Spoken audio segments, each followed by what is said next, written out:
Oh, sorry, working on my Rubik's Cube.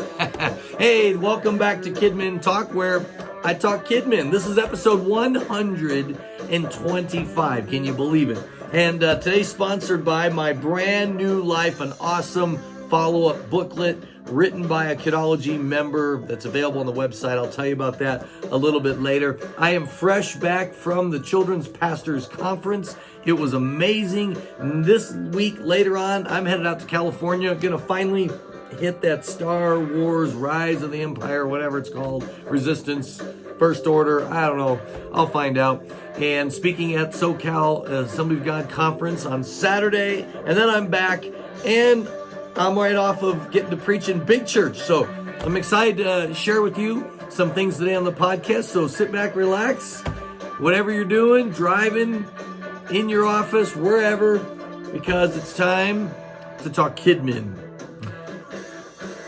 Hey, I love when I get to go to a conference. I am always so encouraged by how many people come up to me and just express how much they enjoy the podcast. And I know I'll go seasons where I'm busy doing other stuff and don't do the podcast as often as I should. And so I decided, you know what, I'm going to get back, and on Monday, I'm going to do another one. And who knows, maybe I'll make a habit of this and do it every Monday. I was thinking Mondays might be good because it's right after Sunday. I can talk about what happened last week and what's coming up ahead. But so many cool things going on. Hey, if you've never been to the Children's Pastors Conference, I encourage you to check it out. You just go to children'spastorsconference.com.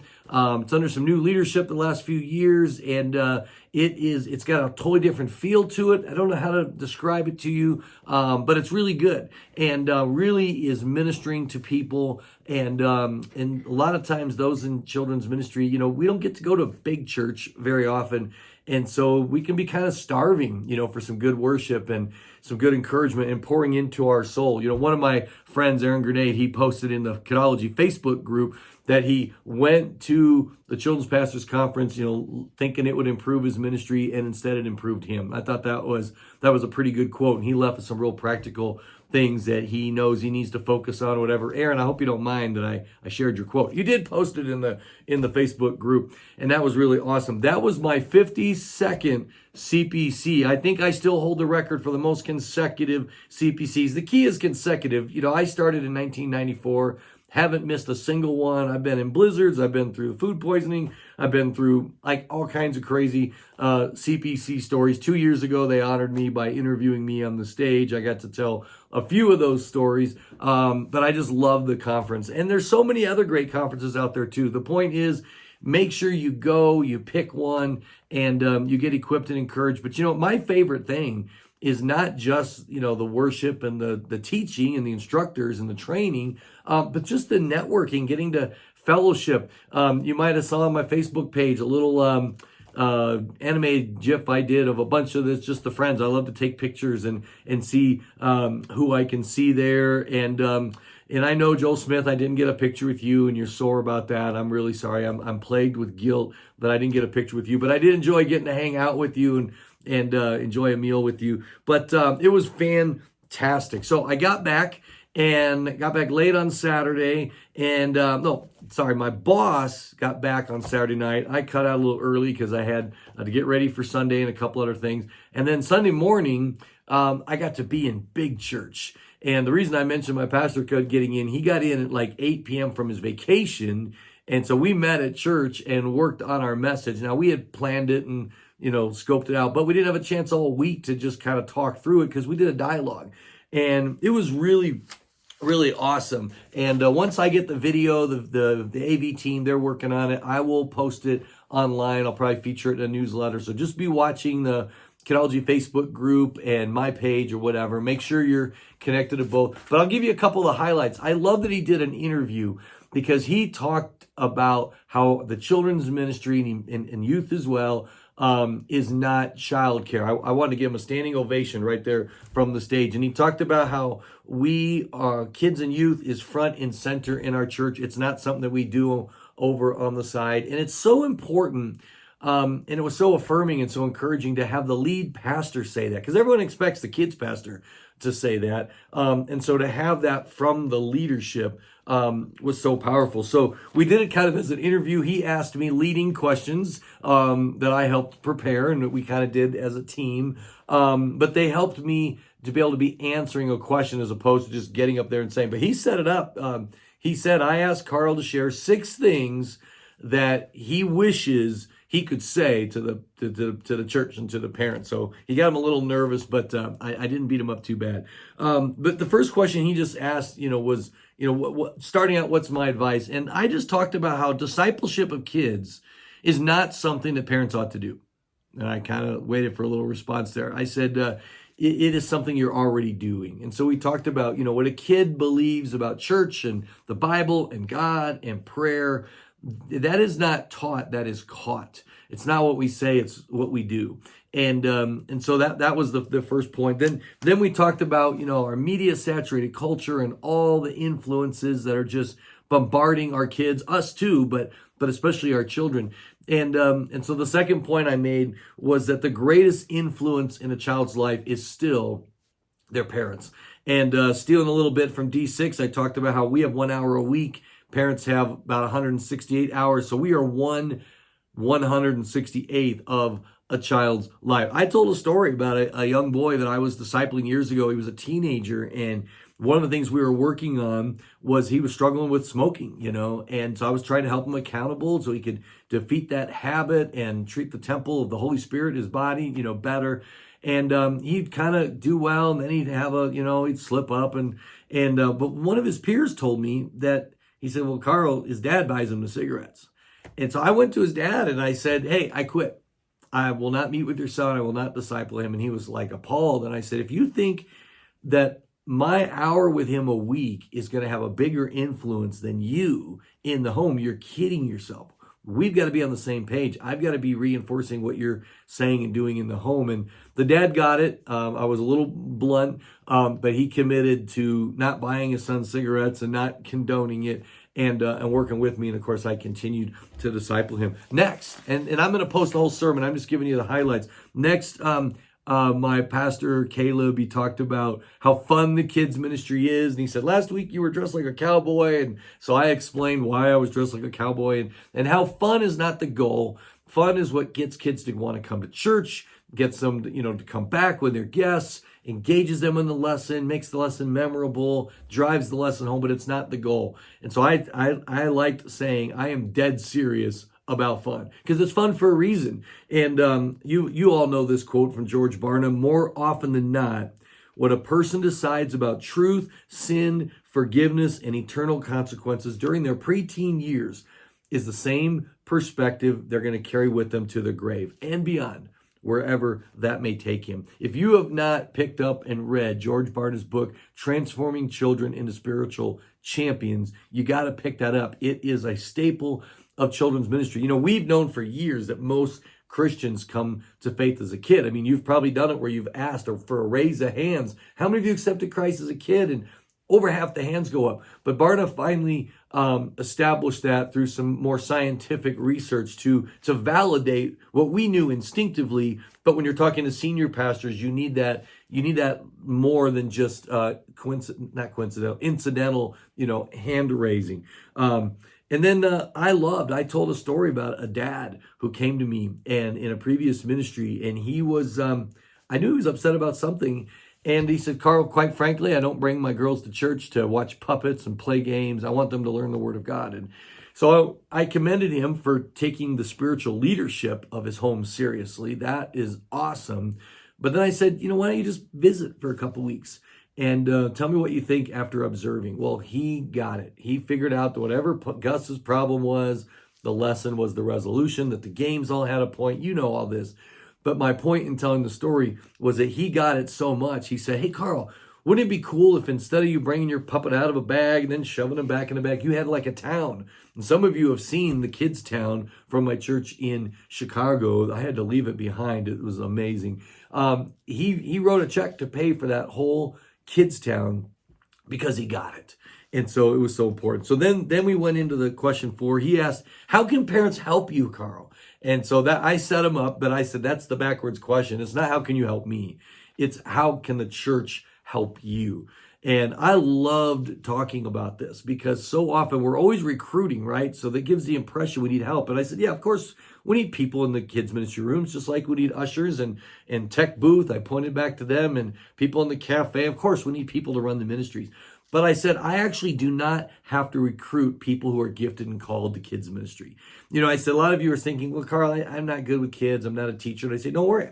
I don't need to recruit those people. God provides those people. They come to me. They say, Carl, I like doing puppets. I like doing games. And I just plug them in. I said, what I want to see more of is parents becoming a part of their child's church experience. And so I just laid the challenge out there to serve 1 hour, one service once a month as one of our parent partners, so that your kids see you worshiping and they see you reading the Bible and they see you participating. And then when they come home talking about Gus or a game or something, you have a context to understand what they're describing and to ask more probing questions. And we went through some scriptures on each of these. I'm not going to give you the whole sermon right now. You'll be able to watch that later. The fifth thing we talked about was how parents often don't feel equipped. They don't feel, they want to wait till they get their act together. And I just said, the good news is kids don't want perfect parents. They've already figured out you're not perfect. They just want real parents. One thing I appreciate about my dad was that he would often share with us the books he was reading, a new discipline approach. He'd say, Carl, I was trying this and it was not working. So now I'm trying this in my attempt to shape your character and help you become the man of God I want you to be. My favorite was when he was reading, which I think is still his favorite parenting book, called The 1 Minute Scolding. It was based off the 1 Minute Manager. And the concept was clear expectations ahead of time. When a kid breaks the expectations, you merely restate the expectation and what they did wrong and what the consequence is. And it's called The 1 Minute Scolding. Well, we start timing our dad. Dad, you're up to 3 minutes. I thought you were reading that 1 Minute Scolding book. And the parents loved hearing that. And the last one wrap up we did, which maybe I shouldn't tell you. No, I'm going to make you watch the video for the last one because it's really good and I don't want to crash through it. But it's the final point that I had so many parents come up to me and say that they were mind blown by that. How's that by a teaser? And they really appreciate that. But I'm just thankful for my pastor and for his support. I realize not everyone gets that opportunity. I've been in ministries where I never got to preach or be in big church or whatever. But whatever opportunities God gives you to talk to parents, our job is to challenge them. It's to equip them. It's to resource them. And there's a little bit in kids ministry today, a little bit of a blaming of parents. Deuteronomy 6 has become our buzz phrase, right? Hey, it's the parents' job. Well, it is the parents' job, but it's also our job. It's a partnership. In the Old Testament, parents took their kids to the tabernacle. They took their kids to the temple. Samuel got dropped off at the temple. So we need to be careful we're not beating parents up, but we're putting wind in their sails and we're challenging them. That was the workshop that I did at CPC to a huge packed room. It was so much energy in there. It was so exciting. And we talked about including the family in your children's ministry. And I gave some real practical ideas. I went through the acronym that we need to care for our parents. We need to challenge them. We do need to educate them and let them know what their role is. But then we need to provide activities that are opportunities for the family, to play together and to learn together. And then the R was providing resources like the table talkers or keys for kids or, just things that can help them be a better parent. And then the E was encouragement. Our job is to give courage. That's what encouragement is, to compliment our parents. And I let out a little secret. Every parent thinks they're failing. Every parent feels that they could be doing a better job. And that goes from the kids pastor dad to the lead pastor dad to you. I know none of us are perfect parents. And so we need to be encouraging others in their children's ministry. So I am going to link in the show notes. In fact, I'll probably make the redirect kidology.org/6 things. So you can look that up if you're listening to this on the audio version, but it's fantastic. I want to tell you about this My Brand New Life little book. This was written by a children's pastor for her own church, and her pastor loved it so much. He said, let's really make it nice. And once they made it nice, they're like, we ought to make it available to others. But it's a fun little book. It goes through what does it mean to be saved? What is sin? Can I still go to heaven even though I sin? It walks through the whole gospel. It's got some fun illustrations in it. There's actually a prayer they can pray if they haven't done that yet. I love that there is a note to parents, because a lot of times we're ministering to the parents. And there's even some coloring pages in the back to make it fun for the kids. So I would encourage you to check this out. Go to My Brand New Life. It's just kidology.org/My Brand New Life. We sell them in packs of 25. Pick these up. Have them on hand. And I put a little packet together that has not only the book, but a letter to parents and some other little things that I like to give to the kids. There's a baptism packet on Kidology. You can search for that, or I'll link that in the show notes, but it's a lot of fun. Hey, as we wrap it up, I want to encourage you to check out kidology.org/masterclass. I'm in the middle of the first one at this time. It's closed. I keep those to a small group. We're going through thriving in ministry. I'll offer that again in the future. The next one is going to be being a proactive leader. And again, I'm going to limit it to a small group of people. So be watching for when that goes live, because kids ministry, so often we're reacting, and just trying to get this Sunday ready. And we've got to get out of that cycle so that we are actually proactively leading the ministry, anticipating the needs, and so that we're construction workers building a ministry, not firemen and firewomen, putting out fires all the time. And lastly, guys, this is guys only. Ladies, don't listen, all right? Plug your ears, all right? I want to challenge you. We're talking about thriving in ministry, to join me in Yosemite.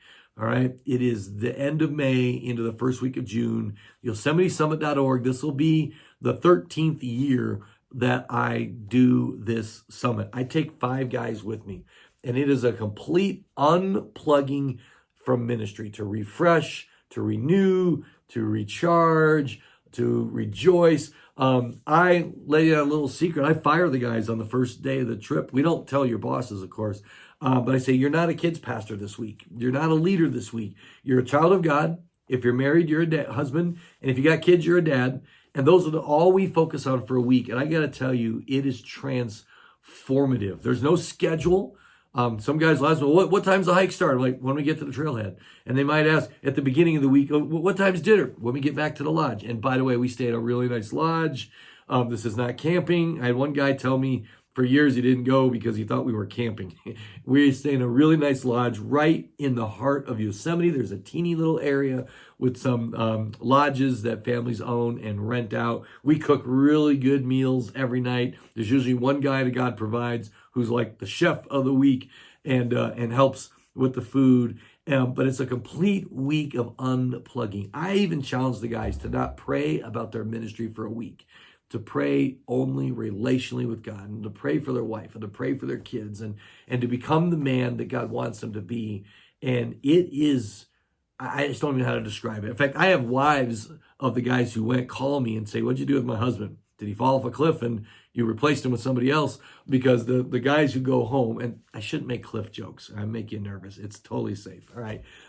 But it's that transformative that their family notice the difference in them, and it wears off. I've had wives arrange to pay for their husbands to go again because they say it wore off. So they secretly, send in the registration, and for their birthday or anniversary say, hey, you're going on that summit again because it wore off from last time. So check out Debbie Rhodes, My Brand New Life book, YosemiteSummit.org. And make sure we're connected. Make sure on Instagram and Facebook and all that. I'll put it in the show notes. I love to connect with you. I've considered such a joy and a privilege to get to equip and encourage you in your ministry. As you can see, I'm a full-time pastor. I'm doing this myself.